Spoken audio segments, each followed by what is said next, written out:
Sementara itu Roy Suryo CS berencana menggugat penghentian proses hukum atau SP3 terhadap Egy Sujana dan Damai Hari Lubis. Pihaknya menilai ada cacat prosedur.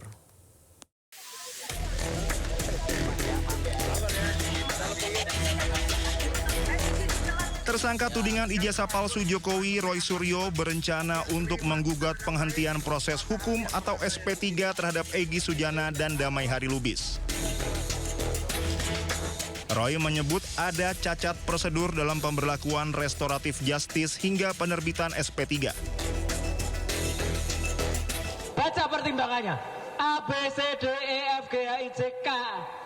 Itu adalah laporan dari Jokowi, laporan dari Lidjumanan, laporan dari Ade Kurniawan, laporan dari Kamis Samuel Sweken, penetapan tersangka, SPDP, L-nya tiba-tiba loncat SP3.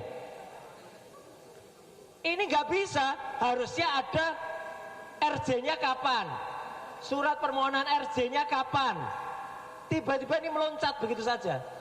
Jadi ini sebenarnya cacat. Nah, ada keinginan, ini lagi dibicarakan, apakah kita mempertanyakan SP3 itu. Tapi ya, apapun itu yang akan dilakukan, saya terutama atau kami ikut dengan keputusan tim hukum. Jadi kalau tim hukum mau gugat SP3 silakan. Sebelumnya, Polda Metro Jaya menerbitkan surat perintah penghentian penyidikan kasus dugaan fitnah ijazah palsu Joko Widodo. SP3 itu diterbitkan untuk tersangka Egy Sujana dan Damai Hari Lubis usai mengajukan permohonan restoratif justice. Kabid Humas Polda Metro Jaya menganggap penerbitan SP3 terhadap Egy dan Damai Lubis adalah bentuk akomodasi pada permohonan restoratif justice yang diajukan Egy dan Damai Hari Lubis. Tim Liputan Anyus melaporkan. Polisi hentikan kasus ijazah Jokowi terhadap tersangka Egy Sujana dan Damai Hari Lubis. Egy juga membantah minta maaf saat bertemu dengan Joko Widodo di Solo, Jawa Tengah.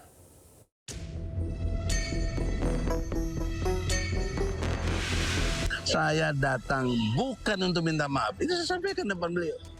Penegasan ini disampaikan Egy Sujana beberapa hari setelah bertemu Presiden ke-7 RI Joko Widodo. Saat ditemui di Bandara Soekarno-Hatta Jumat lalu, Egy Sujana menyampaikan seluruh poin penting terkait pertemuan dengan Jokowi. Salah satunya penetapan tersangka Egy yang dianggap tidak sesuai prosedur. Egy juga menyebut restoratif justice dilakukan atas kesepakatan bersama.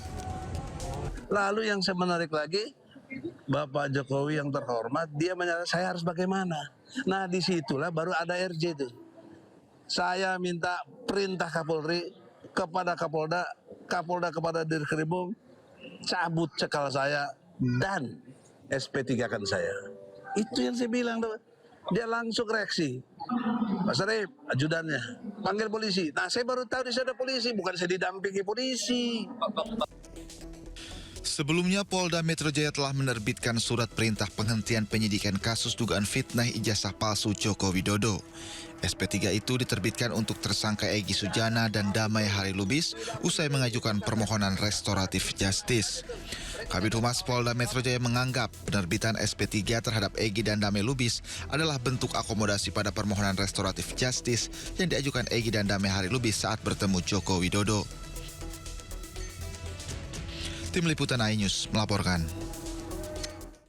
Kita beralih ke informasi lainnya, pemirsa. Penyerahan SK Menteri Kebudayaan di Keraton Solo diwarnai keributan.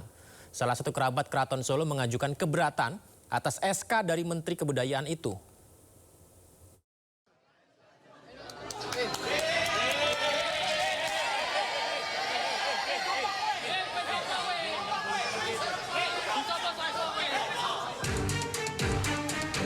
Keributan mewarnai penyerahan SK Menteri Kebudayaan terkait pemanfaatan Keraton Solo di Sasana Parasadya Keraton Kasunanan Surakarta Hadiningrat. Keributan berawal saat GKR Panembahan Timur Rumbai-Rumbai menginstruksi dan menyatakan keberatan atas SK dari Menteri Kebudayaan.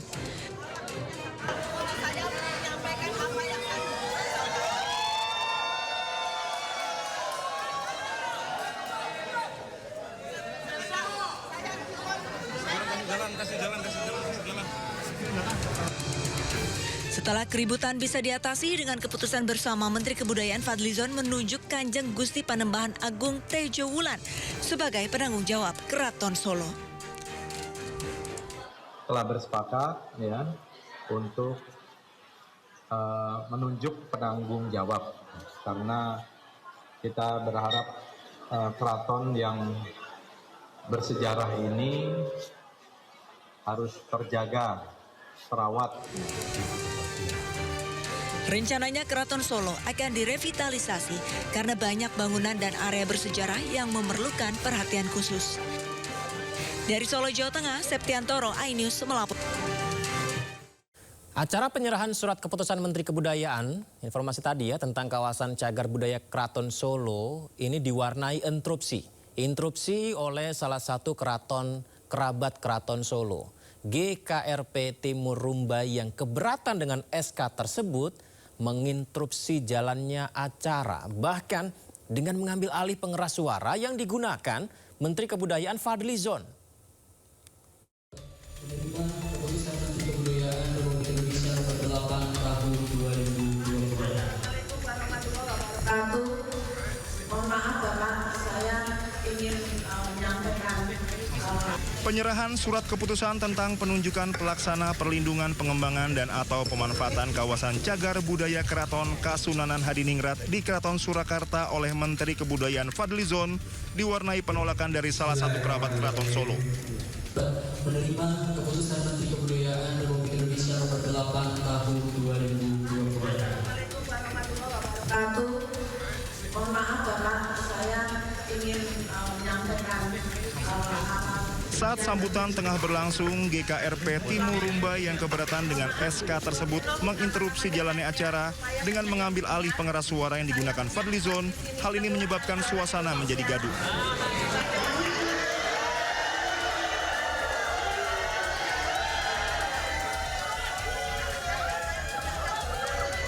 Menyikapi hal tersebut, Fadlizon mendengarkan dan memberi tanggapan serta akan menyediakan waktu untuk mendengarkan lebih lanjut keberatan tersebut dalam situasi yang kondusif.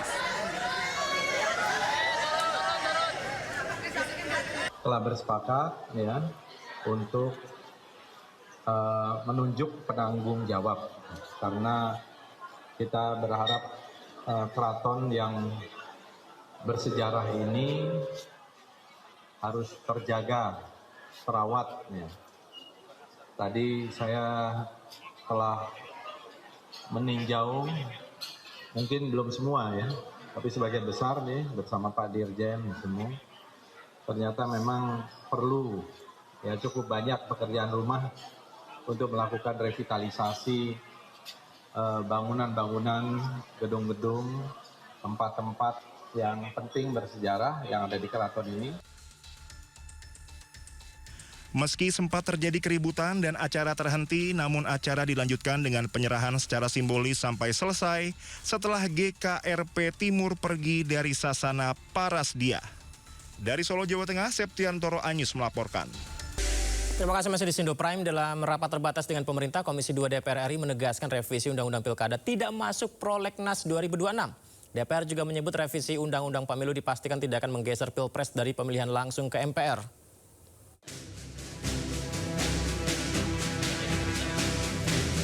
Pertemuan terbatas yang dilaksanakan oleh Wakil Ketua DPR RI Sufmi Dasko Ahmad bersama Komisi 2 DPR RI dan Menteri Sekretariat Negara Prastyo Hadi di Kompleks DPR RI Jakarta Pusat Senin siang membahas dua hal, diantaranya Undang-Undang Pemilu dan wacana yang beredar di masyarakat, yakni Undang-Undang Pilkada. Dalam pertemuan tersebut telah disepakati bahwa dalam prolegnas 2026 ini tidak disertakan pembahasan mengenai Undang-Undang Pilkada. Hingga kini DPR RI belum membahas Undang-Undang Pilkada, terlebih wacana Pilkada yang dipilih oleh DPRD. DPR juga tidak membahas dan tidak memiliki wacana soal perubahan sistem pemilihan presiden baik dipilih oleh MPR maupun tidak dipilih langsung oleh rakyat. Menurut Dasko, pembahasan rancangan Undang-Undang Pemilu dilakukan secara hati-hati dan mendalam, menyusul sejumlah putusan Mahkamah Konstitusi yang bersifat final dan mengikat, namun dinilai memerlukan kajian lanjutan sebelum dirumuskan dalam belit baru. Oleh karena itu, DPR mengaku saat ini fokus mengkaji seluruh putusan Mahkamah Konstitusi terkait kepemiluan. Kami sudah sepakat bahwa di dalam prolegnas tahun ini itu tidak ada masuk agenda pembahasan undang-undang pilkada. Sehingga sudah disampaikan oleh pimpinan Komisi 2 beberapa hari yang lalu bahwa di DPR sampai saat ini dan kemudian belum ada rencana kami untuk kemudian membahas undang-undang pilkada yang kemudian wacana di luar yang katanya ditetapkan atau dipilih kepala daerah dipilih oleh DPRD.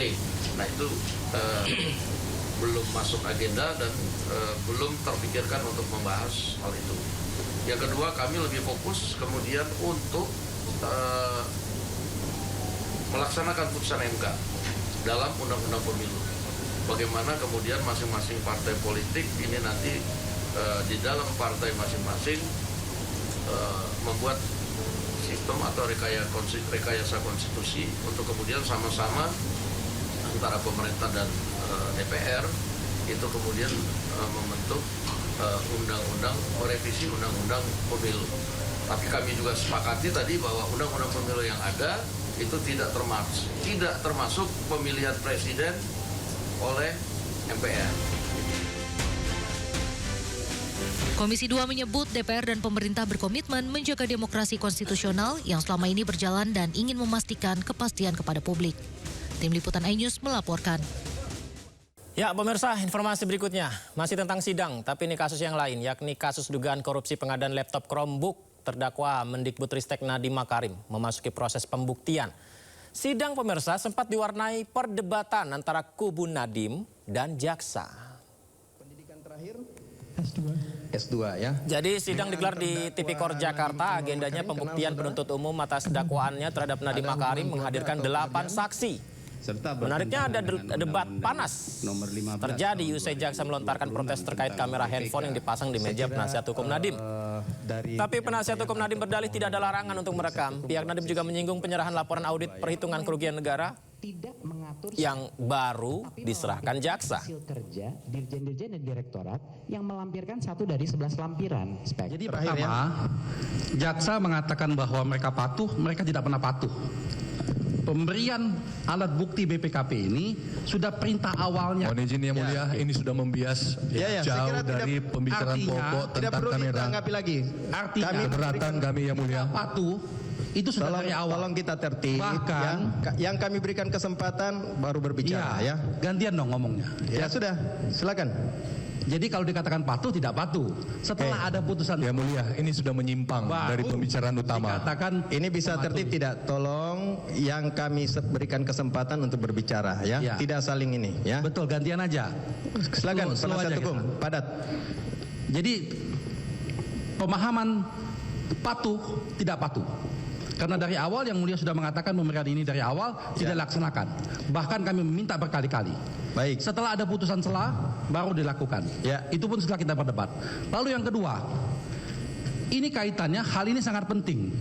Karena proses persidangan ini akan panjang waktunya, kita akan banding, kasasi dan yang lain-lain. Semua keterangan-keterangan di persidangan ini kami rekam dari segala sisi yang mulia. Supaya jangan sampai terjadi bias.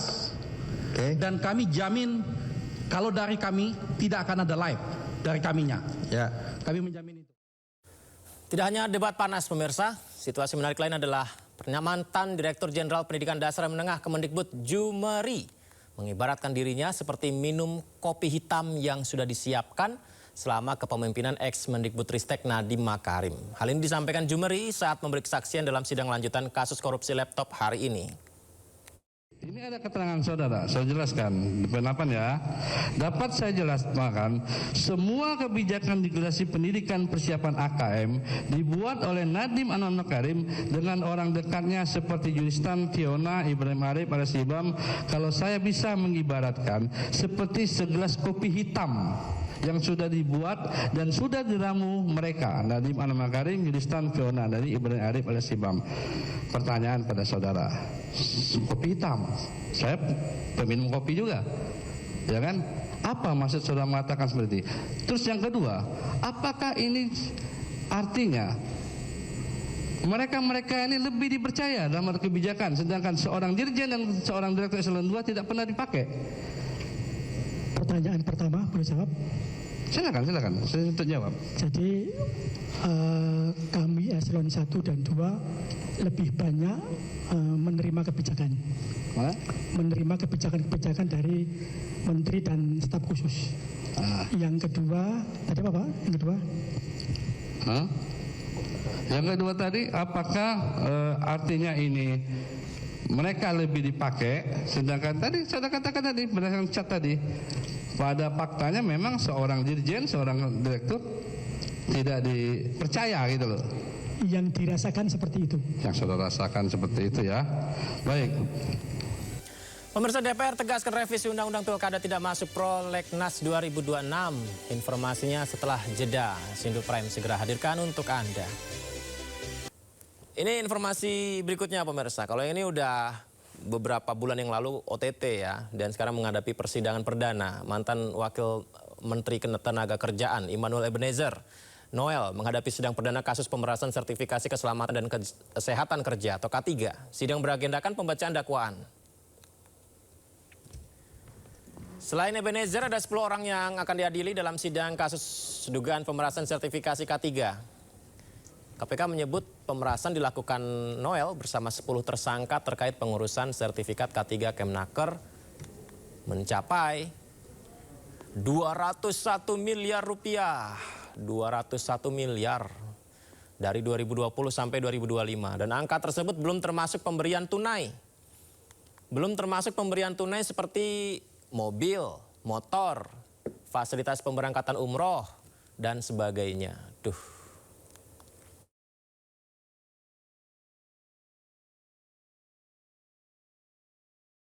Ya pemirsa, ketika sebelum ditangkap masih melakukan kesalahan, tapi begitu ketangkep mengakui bahwa itu adalah kesalahan saya dan minta maaf. Ya, rasa-rasanya jangan sampai seperti itu ya. Ya pemirsa, ini informasi tentang Immanuel Ebenezer yang menyikapi sidang perdananya, menegaskan menghormati jalannya persidangan karena ia mengakui telah melakukan perbuatan yang salah. Saya mengakui kesalahan saya. Setidaknya itulah yang disampaikan Immanuel Ebenezer di persidangan perdananya. Dirinya juga menegaskan tidak mau terlalu cengeng dengan mengharapkan amnesti di kasusnya. Noel tidak mau dikomentari sinis oleh juru bicara KPK Budi Prasetyo. Noel juga sempat membacakan surat dari anaknya yang menyemangatinya menjalani kasus ini. Noel cukup puas di persidangan di mana majelis memberi ruang luar biasa terhadap terdakwa dan Noel beberapa kali mengatakan dia mengaku salah. Menurut saya cukup puas ya, karena majelis memberi ruang yang cukup luar biasa terhadap hak terdakwa, juga penuntut umumnya juga luar biasa. Pokoknya secara prinsip kita menghargai hukum yang sudah berlaku. Gitu. Apalagi ini perbuatan saya kan, saya akui saya bersalah. Nah ini kita harus berani bertanggung jawab terhadap perbuatan yang saya lakukan. Yang jelas, saya mengakui kesalahan saya. Bang Noel juga ini ya surat pengakuan bersalah seperti Pak Miki juga nanti akan dibacakan juga? Ternyata kalau menurut KUHP yang baru, karena tuntutan saya luar biasa rendah banget. Rendah banget ya, 4 tahun sampai hukuman seumur hidup dan paling ini tengah-tengahnya 20 tahun. Jadi nggak ada ruang itu. Bang, gitu. kalau kemarin sempat menyatakan minta abolisi dan lain-lain, apakah untuk mengikuti ya amnesti dan lain-lainnya akan tetap meminta? Sepertinya saya tidak mau terlalu cengeng ya, ngerinya juru bicara KPK tuh si Budi itu komentarnya terlalu sinis gitu loh. Sedikit-sedikit apa amnesti sedikit. Orang ini entah terlalu apa ya, saya nggak tahu, sinis sekali. Artinya kita tidak mau lah, nggak mau komentarin, nanti mereka malah sinis juga ngomentarinnya.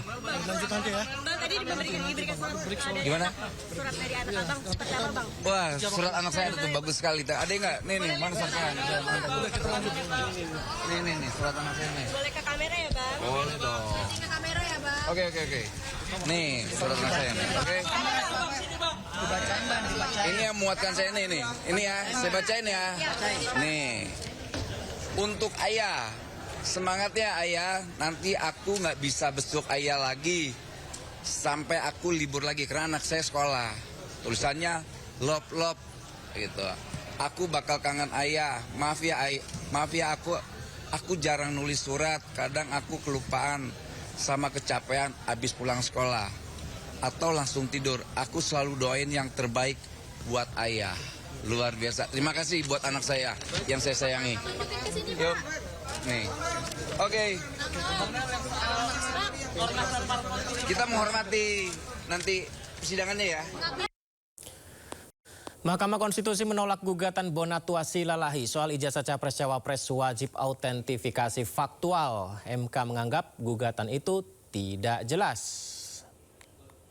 2025 tidak dapat diterima. Demikian diputus dan dapat pemusatan hakim oleh 9 hakim. Berkas permohonan yang diajukan Bonatuasi Lalahi ditolak karena dinilai tidak sesuai dengan sistematika pengujian undang-undang serta tidak disertai argumen yang memadai. Sebelumnya Bonatua mengajukan permohonan ijazah Capres-Cawapres wajib autentifikasi faktual. Menurutnya Undang-Undang Pemilu hanya mengatur syarat pendidikan Capres-Cawapres tetapi tidak dengan keaslian ijazah. Pada tingkat pertama dan terakhir kita harus patuh hargai pendapat hakim. Namun ada good newsnya adalah bahwa saya selaku pemohon adalah orang yang tepat, tidak ditolak. Artinya legal standing saya sudah terpenuhi. Dan kedua adalah bahwa selaku subjek yang saya uji juga itu tepat di sini di Mahkamah Konstitusi, tidak ditolak juga. Kendalanya adalah cuma satu, yaitu saya itu permohonan saya tidak diterima dengan alasan